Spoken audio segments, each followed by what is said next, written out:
Então, boa tarde a todos. E se vocês se lembram, a semana passada, analisei de que maneira, através da obra do Jacques Derrida, em particular, através dessa obra fundamental, a escritura e a diferença, a teoria estruturalista, enquanto afirma o caráter sistemático de toda a organização, seja a organização mental, social ou política, ficou como privada da sua base, do seu fundamento, e esse fundamento sendo o caráter puramente sincrônico do sistema mesmo. Um sistema é uma coisa que não muda no tempo. E Derrida, através da introdução da dimensão temporal, a diferença com a diferença, o adiamento, e com isso, de uma certa maneira, abalou o estruturalismo na sua forma sistemática. Isso teve uma consequência fatal para o sistematismo. Não sei se a palavra sistematismo existe em português. Essa ideologia do sistema, a sistematização da perspectiva estruturalista, pois se o sentido de todo fenômeno, e em particular o sentido da escrita, fica se transformando ao longo do tempo, como demonstra o Derrida, o determinismo positivista fundamental do estruturalismo se desfaz. E a perspectiva científica, visada por Lévi-Strauss, como temos visto no começo desse seminário, vira um sonho inalcançável. Agora, a segunda consequência não fica menos perturbante para a ideologia estruturalista.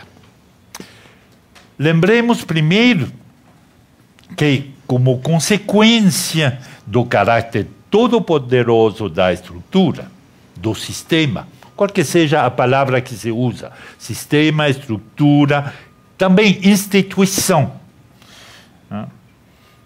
E dentro das instituições, a primeira, nesse contexto, é a língua.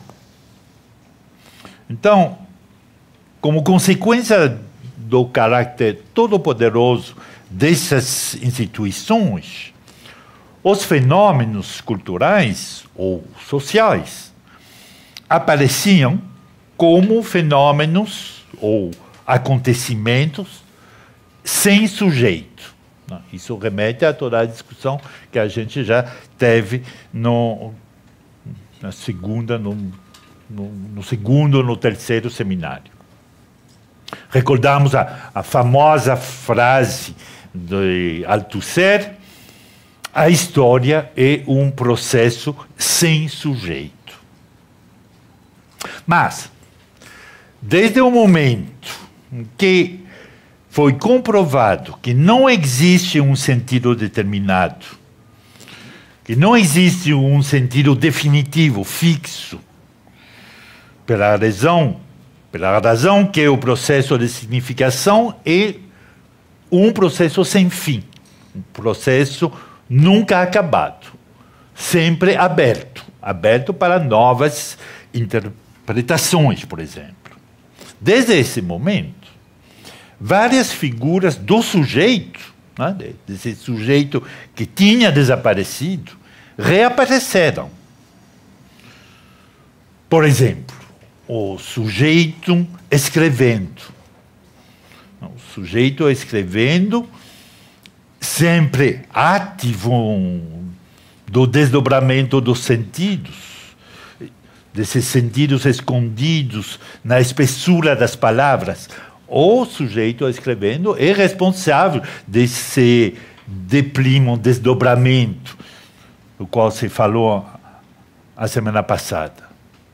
Mas também tem outro sujeito que, de repente, aparece, que nunca entrou realmente muito na discussão do estruturalismo, que é o sujeito leitor.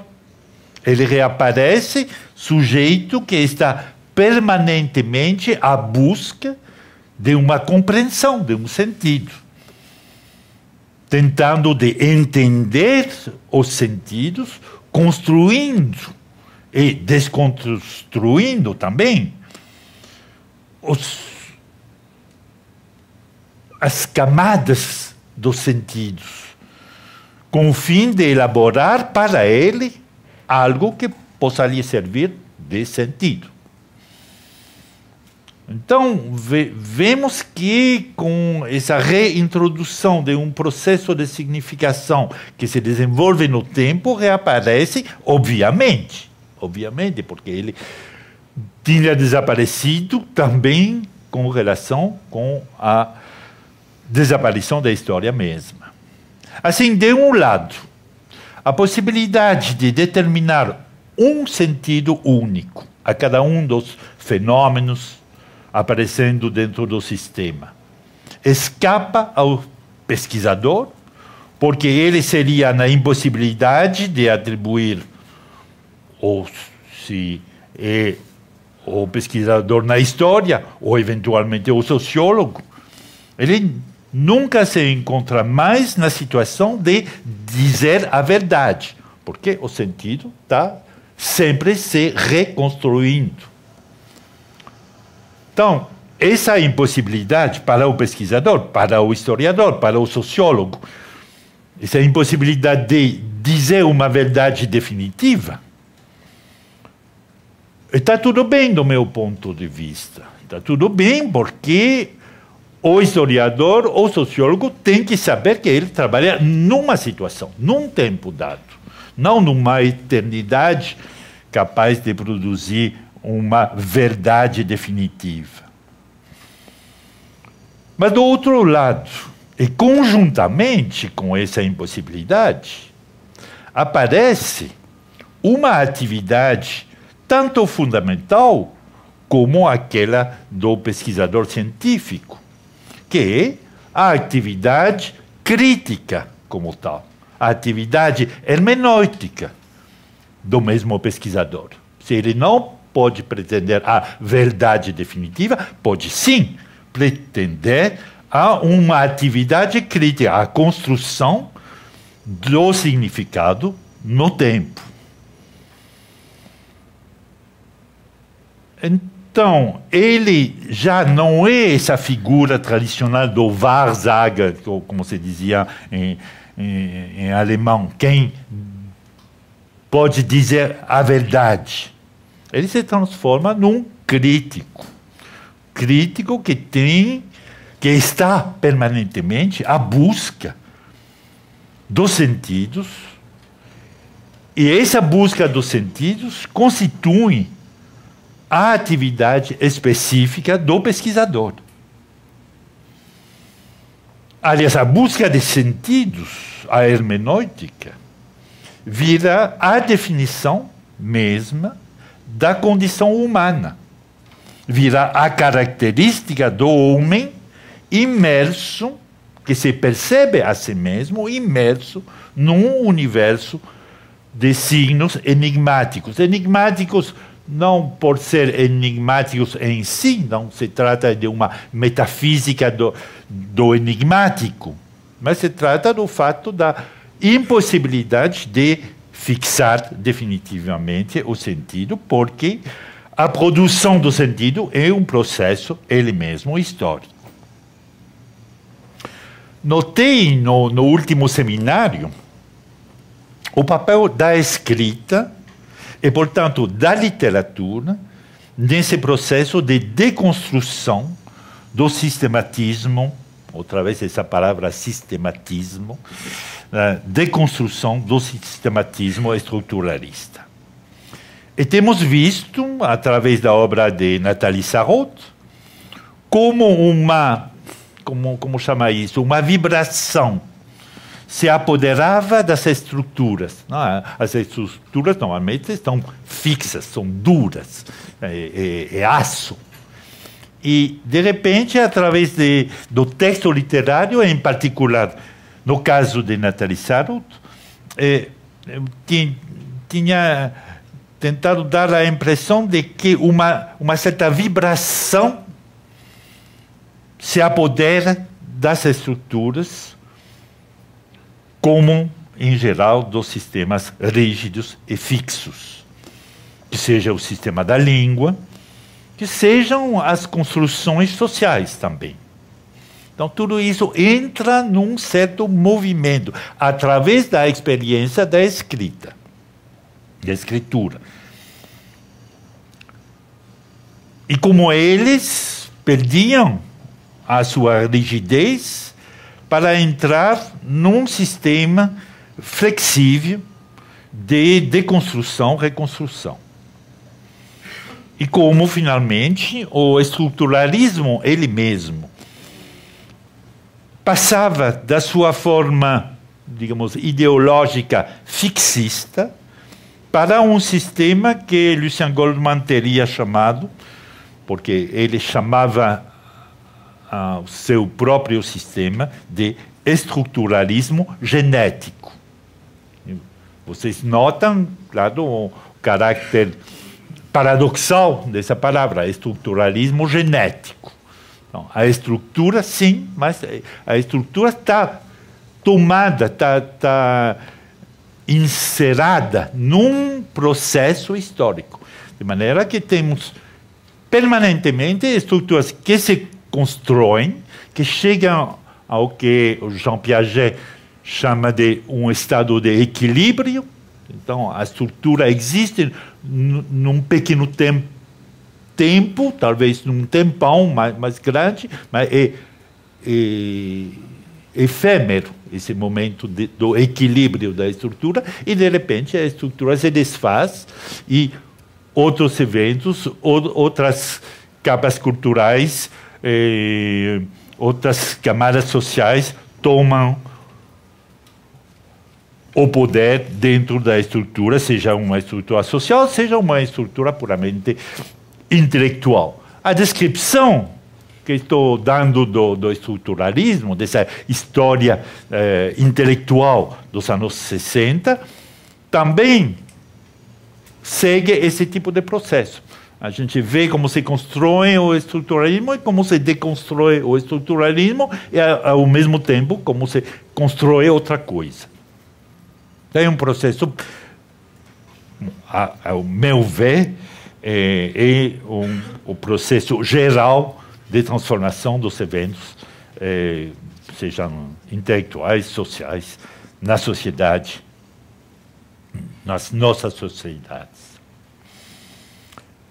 Agora, vamos fazer um passo atrás para ver como o período do estruturalismo integral favoreceu o desenvolvimento de uma certa prática literária experimental ligada ao conceito de sistema. Bom, já falei, a propósito do Derrida, que era de dentro do sistema estruturalista que a transformação do sistema estava emergindo. Eu vou agora mostrar como, a partir do conceito de sistema, novas práticas literárias emergeram.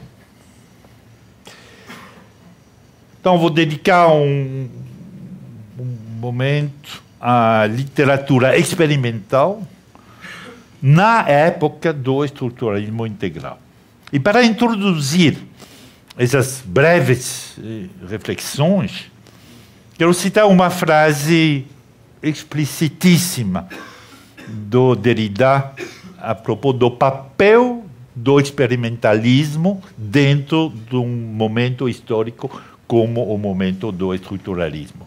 É uma frase da página 14 de L'écriture et la différence, a escritura e a diferença.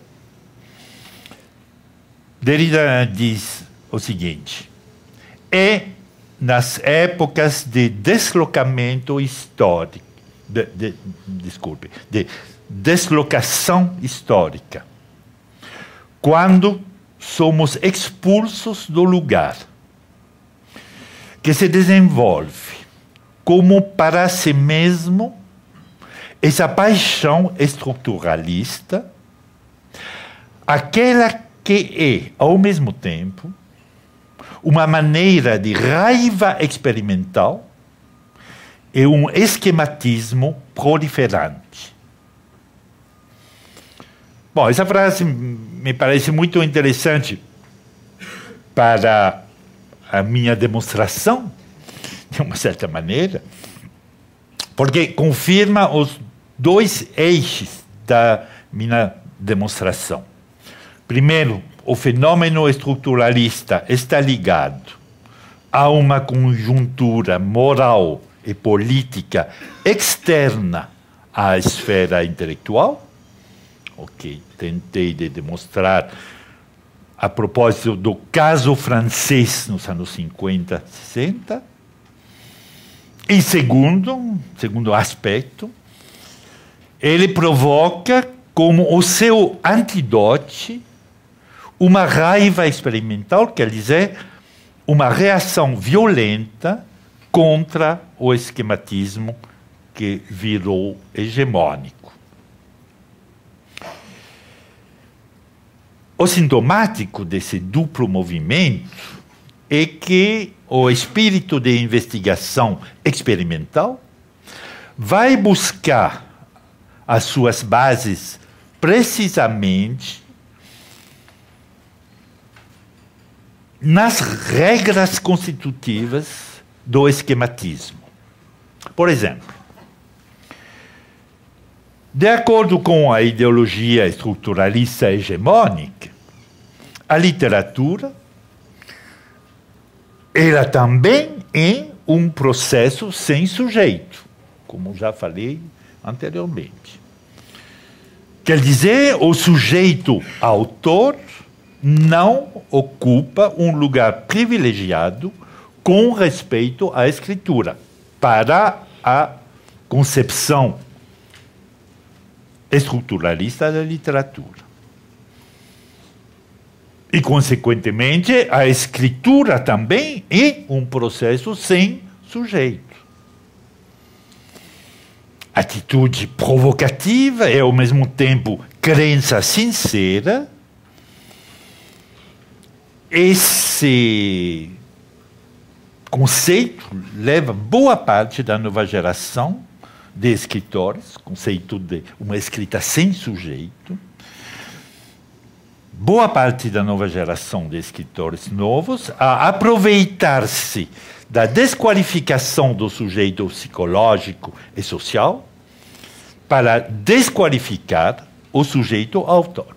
E assim desaparece, pouco a pouco, esse sujeito autor. A literatura tradicional estava explorando com gulodice os vários aspectos da psicologia do autor. Isso é bem conhecido. A crítica literária também estava sempre atrás das relações entre a experiência vivida pelo autor e a sua produção literária. A nova situação no campo das ciências sociais, onde desaparece esse sujeito ator, vai fazer com que a questão da autoria, outra forma da questão do sujeito da ação, vai ficar no centro da atenção crítica. E aqui vai se construir uma pequena guerra dentro da crítica literária. Vou contar um pouco essa história. É uma pequena guerra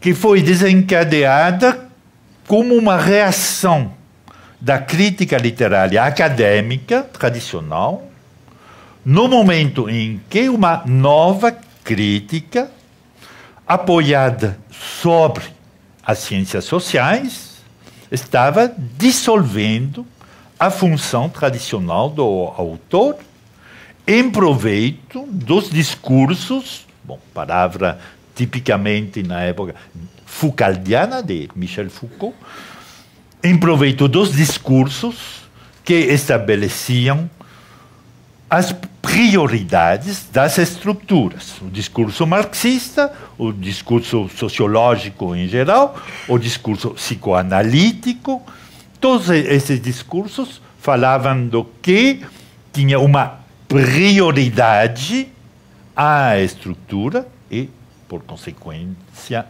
uma desaparição do sentido realmente do autor.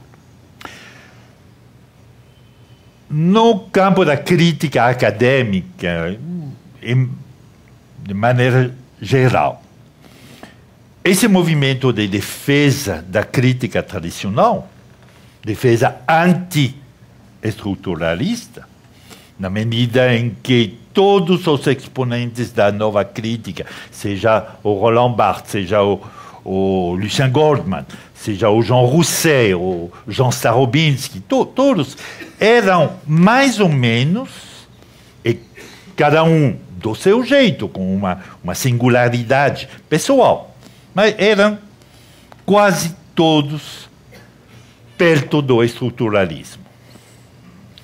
Se criou assim uma forma de frente comum.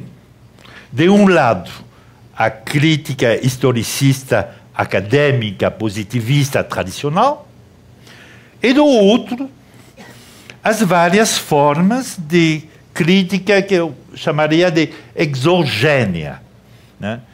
Exogênia no sentido em que uma crítica que determina o sentido das coisas a partir de elementos de fora.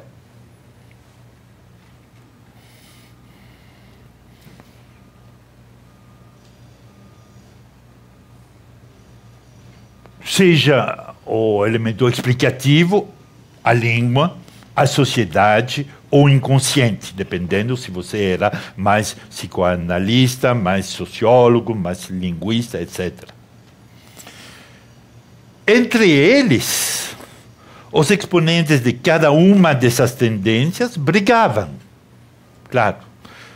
Mas por causa de geração e por causa da oposição que se construiu na época entre a Sorbona tradicional, a universidade tradicional, você tem que pensar que na época em Paris tinha uma universidade só, era a Sorbona. Hoje em dia tem 14 universidades, todas do Estado, mas 14 distintas. Na época tinha só uma. Então, era realmente o bastião da tradição acadêmica.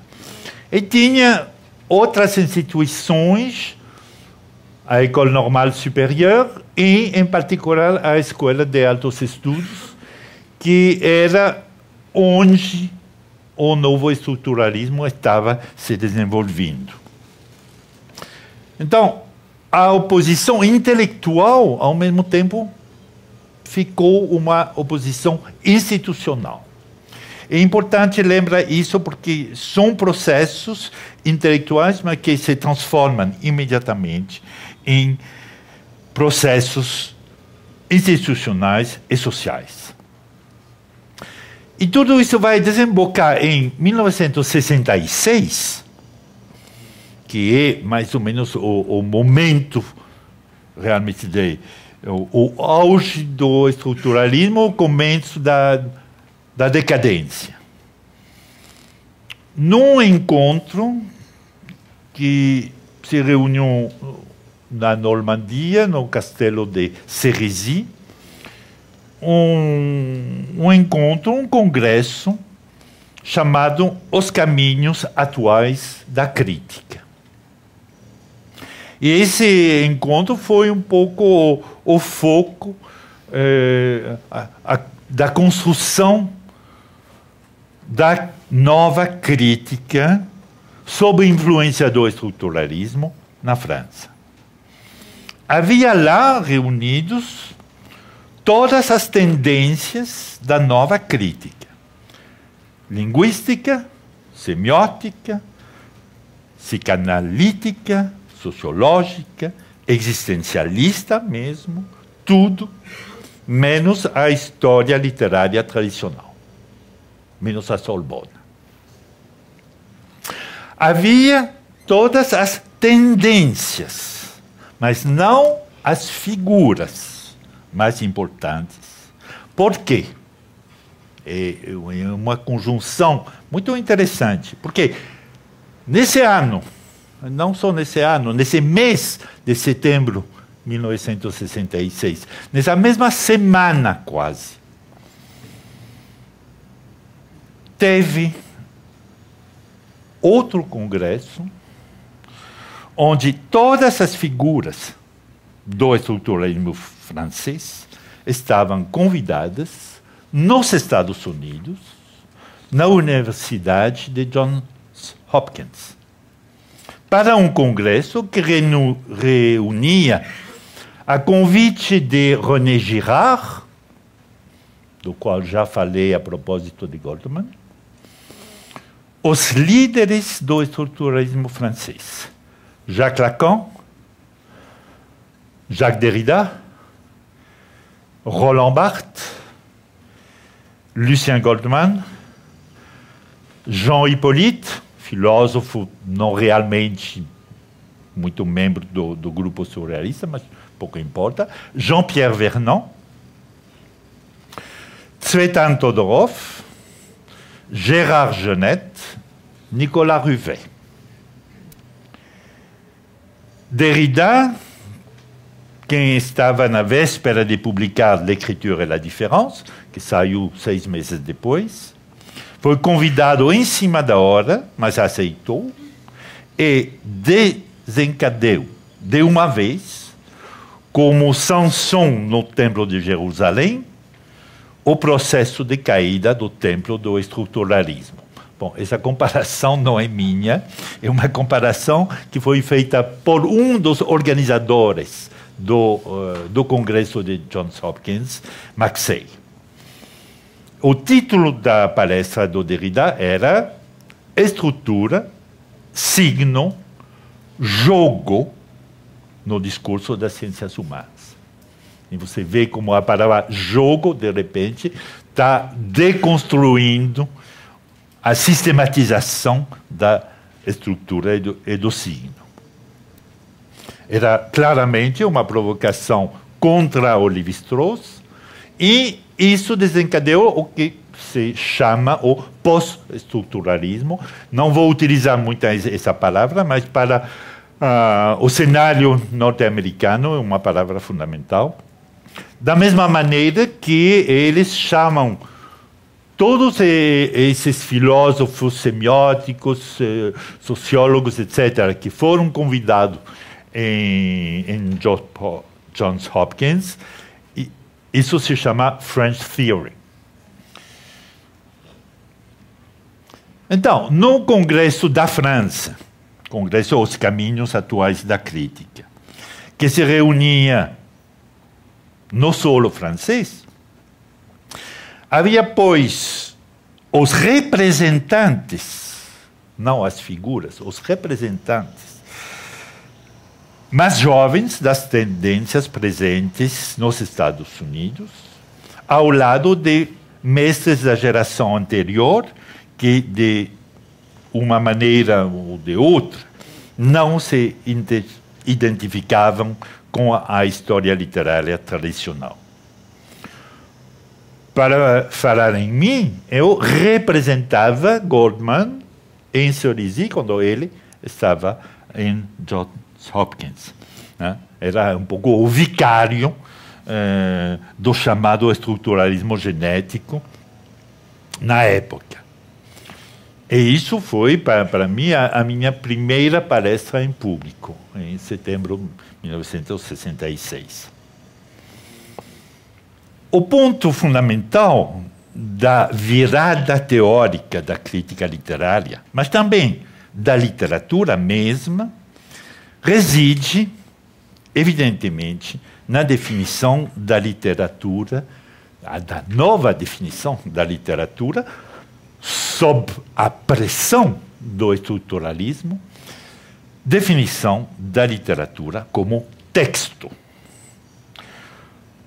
Tradicionalmente, um romance ou um livro qualquer eram considerados sob o aspecto do seu conteúdo, como se dizia.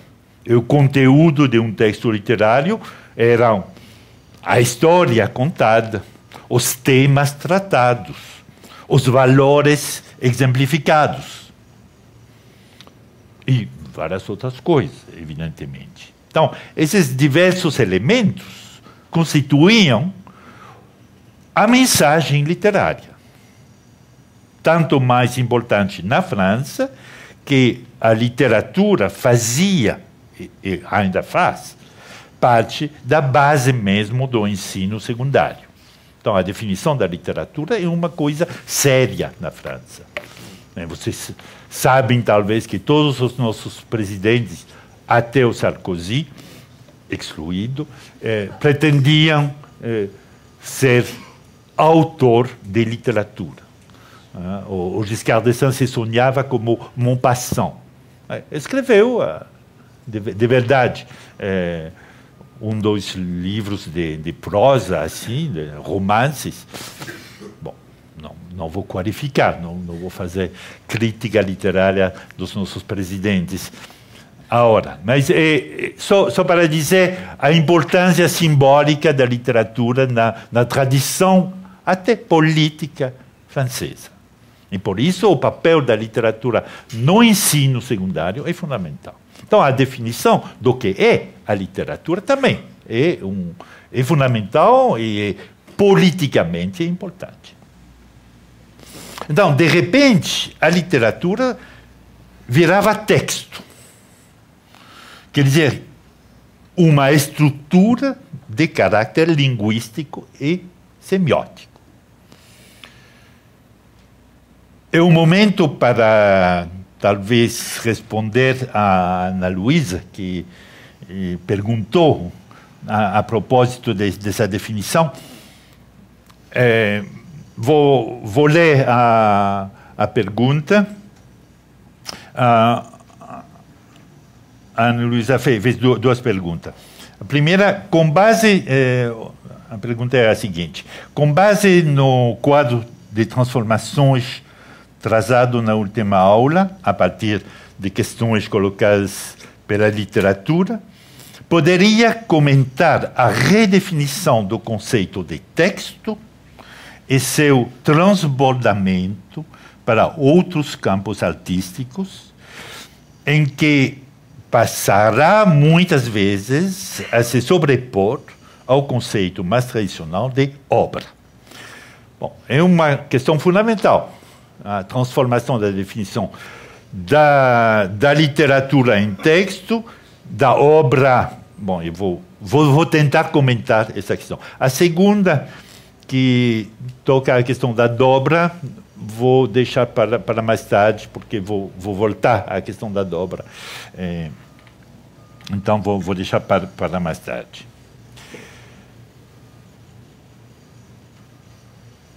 Quando se pretende que as conexões da literatura com o mundo das circunstâncias concretas, esse mundo histórico, esse mundo social, quando se pretende que essas relações não fazem mais parte da definição da literatura e tampouco não fazem parte do seu uso, é claro, quando se define a literatura como texto, que são novas prioridades que aparecem. Se eliminam as conexões com as circunstâncias, o que Sartre chamava de situações, e vocês têm que notar que essa palavra situações reaparece no meu discurso, porque reaparece nos textos de vez em quando. É uma palavra tradicionalmente existencialista, mas que reaparece no grupo dos situacionistas. Eu vou falar um pouquinho deles um pouco mais tarde. Reaparece permanentemente no discurso, seja para ser excluída, como é o caso com a definição da literatura como texto, porque quando se define a literatura como texto, se corta todas as relações com o exterior. Então, essas situações ficam sem pertinência para entender o que é a literatura. Se esse aspecto que recebe o nome técnico de referente, né? O referente são as circunstâncias, mas como você as considera não como circunstâncias que têm um sentido, que estabelecem uma relação de significação com a literatura, então você cria um novo conceito, é o referente. O referente é o que é exterior ao texto. O que não tem, finalmente, importância para a literatura.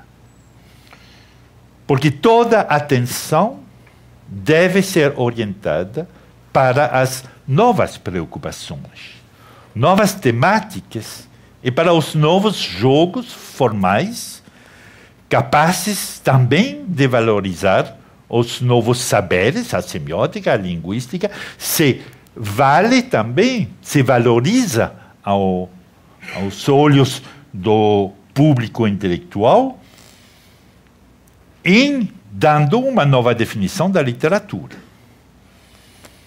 Então, a literatura vira outra coisa quando se define a literatura como texto. Quais são os novos temas? Muito interessante. Não digo que a ruptura das conexões com o exterior não levou novas coisas interessantes, todo ao contrário. Por exemplo, a posição do narrador com relação à narração. Isso é um tema novo que não existia quase anteriormente. E, de repente, isso vira um tema importante, importantíssimo mesmo na crítica. O papel do narratário. São novas palavras, novos conceitos. O narratário é a quem se dirige a narração. Bom, ninguém tinha pensado nisso, mas já que você concebe o texto como uma coisa fechada, entram dentro do texto novos personagens, que não são os personagens reais, não é o público real. O narratário é uma figura interna do texto, mas que representa, de uma certa maneira, quem vai ser depois, numa outra concepção da literatura, o leitor. Né? É o leitor dentro da estrutura. Claro que também tem novos interesses para as escolhas lexicais. A lexicografia vira um elemento interessante da análise da literatura. E também, evidentemente, na semiótica, todo o trabalho que se desenvolve ao redor das funções actanciais. Bom, não sei se o trabalho do Greimas da semiótica literária está bem conhecido aqui. A noção de função actancial é fundamental, que o Greimas ordenava num sistema fixo as funções de ator, adjuvante, destinatário, etc., etc. Então, são no interior do texto novas figuras, novas possibilidades, novas orientações de investigação. Então, o texto tomava distância com respeito aos valores tradicionais da literatura, como eram desenvolvidas no sistema de ensino francês para abrir outro setor de pesquisa em relação direta com as novas ciências, a linguística, a semiótica, e mesmo com as figuras matemáticas. Orientação nova que criou uma ruptura, o que favoreceu uma ruptura geracional entre os que ficavam, os pesquisadores, que ficavam presos nas categorias do passado, as categorias humanistas, digamos, e os novos especialistas. Então, quando estou falando dos novos especialistas, estou falando realmente de uma nova camada social e acadêmica, ou especificamente acadêmica, que tentava impor novos instrumentos de análises ligados a essa nova definição do que é um texto literário. E eles, sendo os donos desse saber, teve uma luta de influência dentro do ensino para a definição dos instrumentos mais adequados para definir o que é a literatura. Mas quase já não se falava mais de literatura, senão de texto literário. E vou tomar só um exemplo que me parece emblemático. O Departamento de Literatura da nova Universidade de Paris 7, que foi fundada em 1968, o departamento não se chamou Departamento de Literatura ou História Literária, mas se chamou Departamento Ciência dos Textos e Documentos. E o objeto era a literatura, sempre. Mas a literatura vista como texto e documento. Então, tudo isso para tentar esclarecer um pouco essa transformação do conceito de literatura sob a influência forte do estruturalismo, do cientismo também, próprio à linguística e à semiótica. Então, essa orientação era muito clara. Na lógica desse cientismo, o objetivo era construir uma ciência dos textos a partir da descrição das estruturas do texto e não de entender uma mensagem, talvez, uma mensagem poética, uma mensagem ideológica, uma mensagem narrativa. Aquela mensagem que se transmitia através da literatura, na sua definição anterior, e que solicitava, evidentemente, uma interpretação. Não, isso é o que está marginalizado na época. A definição do que é a literatura tinha mudado.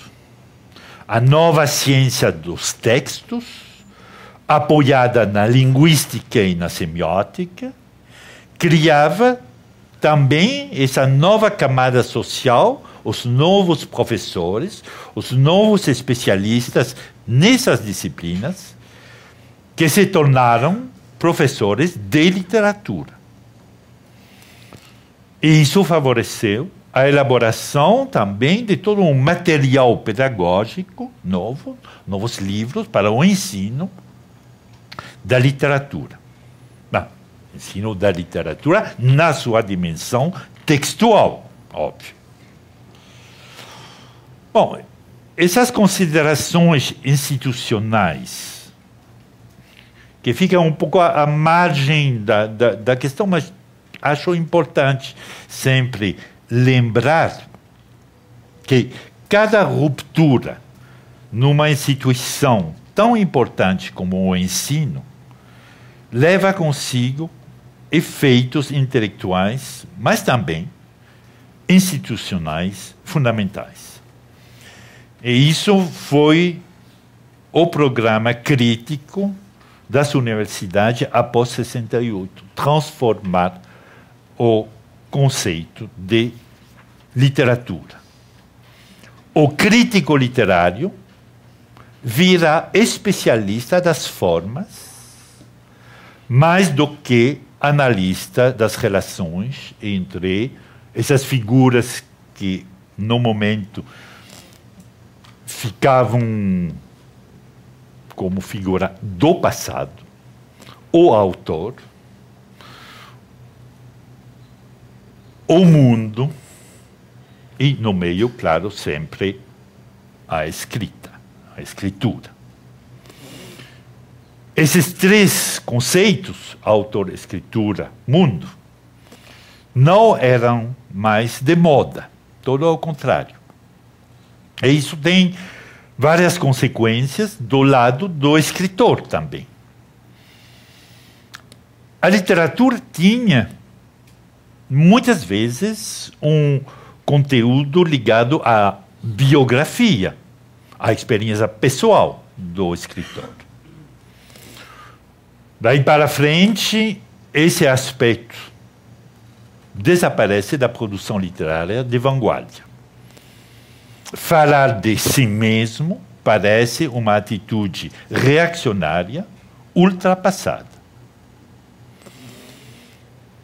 E aqui vou fazer um salto para frente, porque são posições que são efêmeras, duraram talvez 10 anos, mas de repente, como num movimento de balance, não, volta o sujeito até com mais potência. Então, será preciso esperar talvez uns 15 anos para ver, a nível da produção literária, um movimento radicalmente oposto, a autoficção.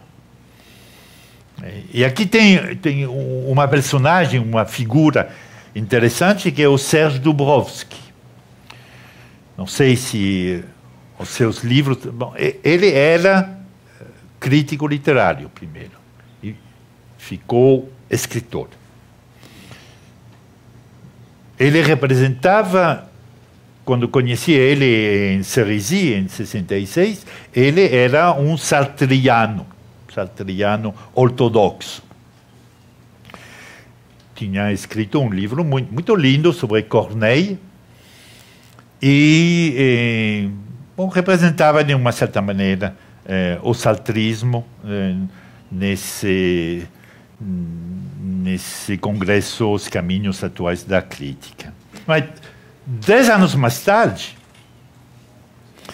ele vai, de uma certa maneira, criar um gênero novo dentro do gênero romance, o romance autorreferencial, que ele chama de autoficção, com o objetivo de produzir a verdade sobre si mesmo, a maneira um pouco do Rousseau,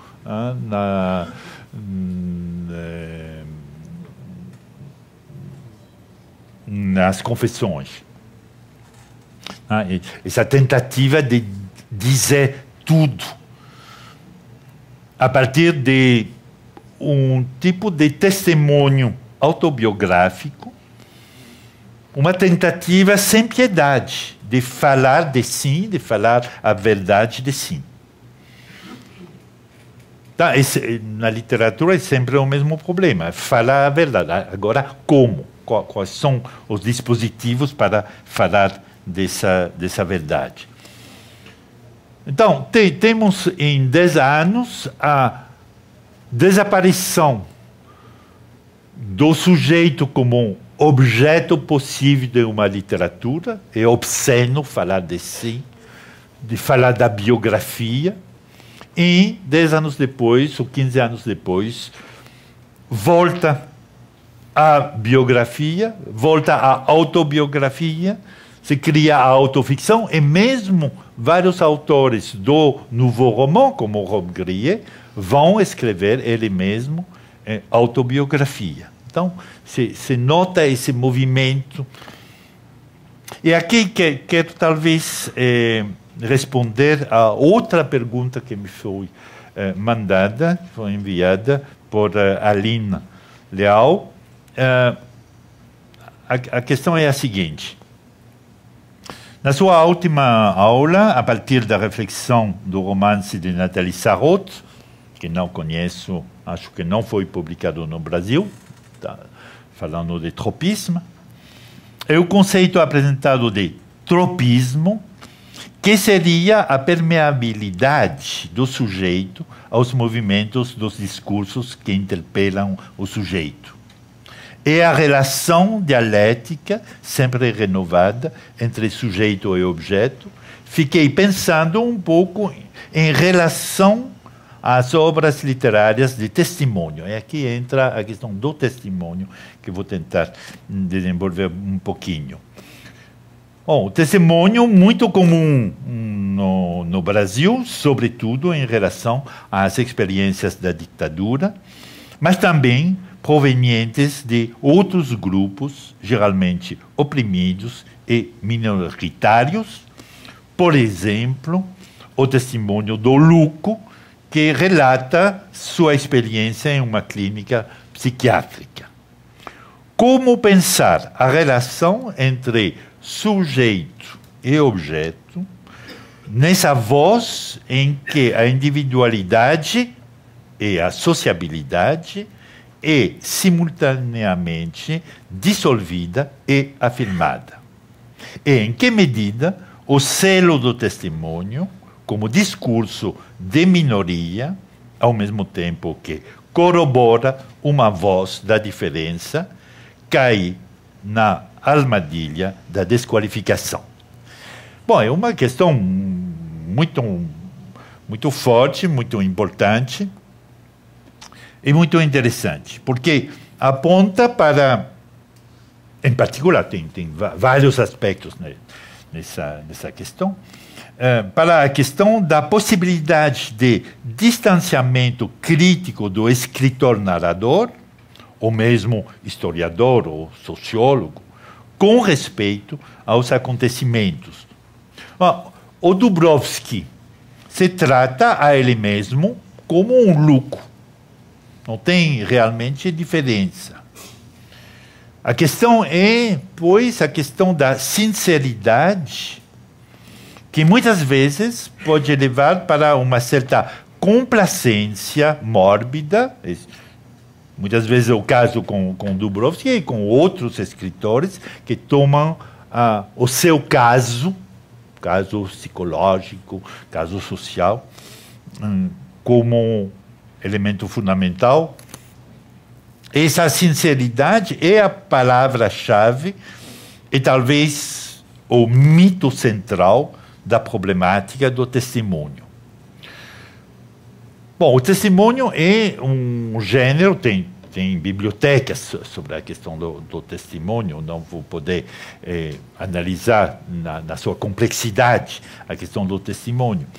Mas estou falando do mito do testemunho, porque da mesma maneira que a objetividade absoluta pressuposta pelo estruturalismo é um mito, é uma ideologia, acho que o testemunho, enquanto verdade do ator, que virá verdade absoluta, é um mito contemporâneo. Não estou contemplando o que ocorre em termos de testemunho com respeito à reconstrução de um passado mal conhecido e doloroso, como o passado da ditadura aqui no Brasil, a qual Aline está aludindo. Não, mas estou pensando no papel do testemunho, mas com essa crítica da crença na verdade do testemunho, estou pensando no papel do testemunho no dispositivo da televisão, que é cada vez mais importante. Nesse caso, talvez se pode falar do mito da verdade do testemunho mediático, porque o testemunho mediático já não é uma maneira de reconstruir uma história, mas uma manifestação especificamente colocada, pensada, elaborada dentro do dispositivo televisivo. Então, acho que aqui temos que ter muito cuidado com a aparente verdade do testemunho mediático. Voltando, pois, à definição nova, nos anos 60, do que é a verdadeira literatura, é claro que, doravante, a escritura não está entendida como expressão do autor, nem como representação do mundo.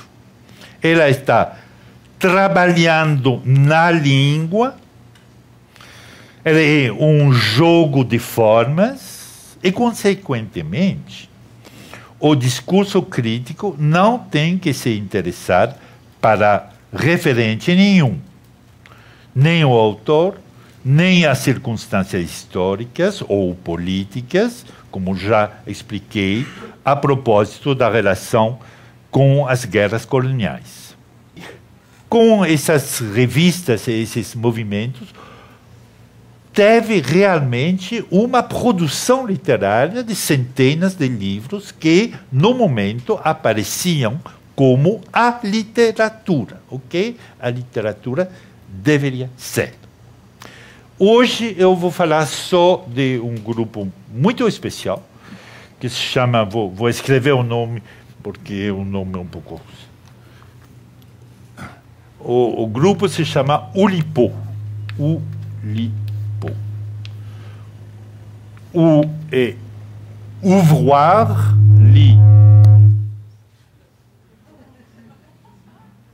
literatura, potencial.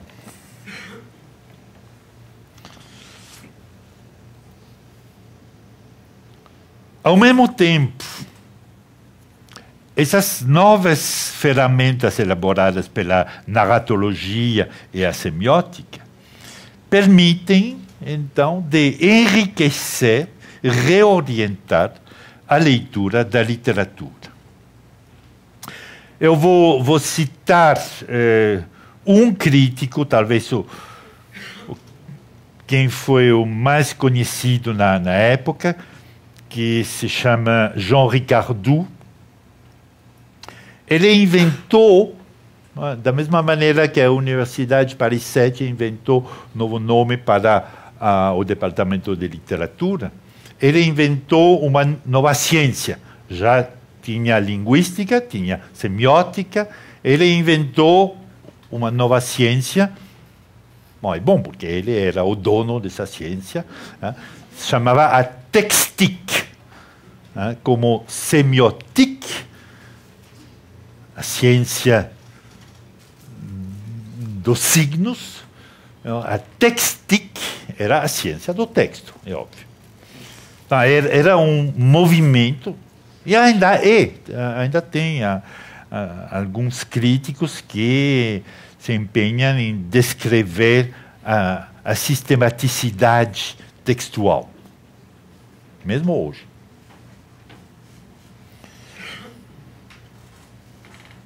Bom, essa renovação do olhar para a literatura, que tem um aspecto negativo e um aspecto positivo. Estou tentando balançar os dois elementos. Na leitura tradicional do texto, é o fluxo que é o mais importante, né?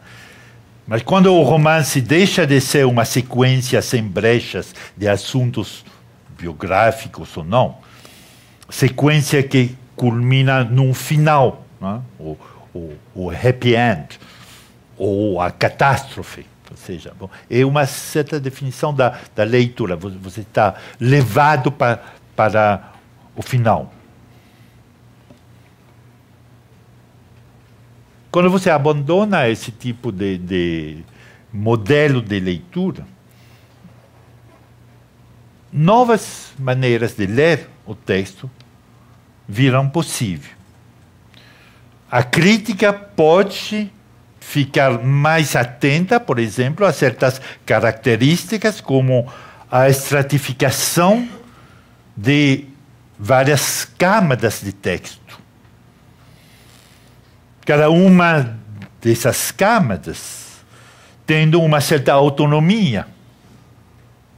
Isso se relaciona com a definição do texto como um sistema fechado. Mas cada camada tem uma certa autonomia, costurando relações variáveis, uma camada com a outra.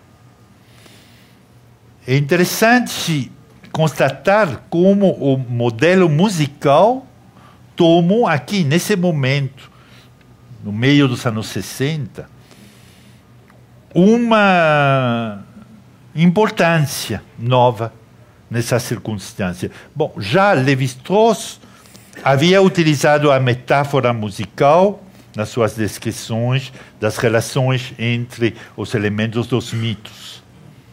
A música é um sistema, no próprio sentido da palavra. Quando a literatura dificilmente pode ser descrita como puro sistema. Para a razão bem claramente enunciada por Derrida, de que o signo musical não tem mais que um sentido diferencial e, portanto, estrutural, um sentido diferencial na cadeia dos sonidos. Quando o signo literário está cheio de sentidos, de referências que remetem a todos os usos distintos que foram feitos de cada uma das palavras escritas. Mas mesmo assim, a crítica estruturalista chega a reconhecer nos textos literários elementos de repetição, por exemplo, efeitos de eco, jogos puramente formais mesmo. Então, se bem não é possível dar da literatura uma definição totalmente sistemática, como se poderia fazer com a música, é possível ver, descobrir e analisar como funcionam, dentro desse novo conceito de texto, elementos, camadas, sistemas ou microsistemas. Não temos dificuldade em entender ou mesmo visualizar essas câmaras sonoras, por exemplo, no texto, que se sobrepõem. Às vezes ficam como num contraponto, às vezes discordam. Então, são coisas novas que esse olhar crítico de caráter sistemático permitem ver melhor. Doravante, o texto literário também pode ser considerado baixo esse aspecto estratificado e estrutural. Assim, a transformação do olhar sobre o texto literário favorece, de um lado, uma concepção formalista e sistemática do texto, como universo autônomo e fechado, mas também, do outro lado, a atenção que se põe sobre os vários aspectos da estruturação interna do texto faz com que apareça a possibilidade, talvez a necessidade, de estabelecer uma rede de conexões inéditas entre as várias camadas do texto e outras camadas textuais exteriores ou alheias ao próprio texto. E aí aparece o conceito de intertextualidade. esse conceito assume esse fenômeno das relações entre os textos. Assim, paradoxalmente, a concepção formalista do texto literário, como um sistema fechado, provoca ela mesma uma abertura inédita do conceito de texto. Da mesma maneira como Derrida abre o conceito de diferença, desempregando-o na dimensão temporal, doravante fica possível de desempregar o conceito de texto na sua dimensão espacial. Outros textos são presentes no texto mesmo. O texto, esse feitiço da teoria literária estruturalista, começa a existir fora dos limites do seu próprio fechamento. Ele ganha uma vida nova na série infinita dos textos com os quais ele pode estabelecer uma série, ela mesma infinita, de relações significativas. Ele é, essencialmente, aberto a uma multidão de textos. Isso só uma parêntese para lembrar o livro célebre de Umberto Eco, a obra aperta, o texto é aberto. Mas essa abertura aparece a partir, e isso é o paradoxo, a partir do conceito do fechamento do texto como estrutura. É a partir desse momento que ele pode se abrir. Desse processo de permeabilidade do texto literário, eu estava elaborando uma demonstração singular nesse livro que já contei em que medida esse meu trabalho sobre ciúme de Robbe-Grillet me levou a interpretar o livro de Robbe-Grillet como um texto constituído a partir de várias camadas de discursos que os personagens do romance atualizavam, entrechocavam, dispersavam. Esse fenômeno de intertextualidade entre a ciúme, o livro de Robbe-Grillet, e vários discursos literários constitutivos da história literária do romance colonial, e entre eles também o discurso etnográfico dos anos 30, que entra também nessa conversa entre textos, tudo isso remete à questão teórica fundamental para a teoria estruturalista dos limites do sistema literário. Pode-se falar de fechamento do texto sobre si. A teoria parte da concepção do fechamento do texto sobre si e, finalmente, produz o contrário, uma abertura. Será que o conjunto da literatura toda constitui o espaço de expansão de toda a literatura? Que todos os textos falam com todos os outros dentro do que chamamos a literatura? É bem provável. Se é bem verdade que a língua constitui um sistema fechado, a extensão desse princípio ao texto literário como tal faz aparecer uma contradição pelo fato da literatura sempre dialogar com a literatura já escrita. Isso nos remete ao conceito da literatura a écrire, como dizia Sartre, e da literatura já escrita. Essa tensão, e isso é verdade também no campo das artes. A história da arte é sempre presente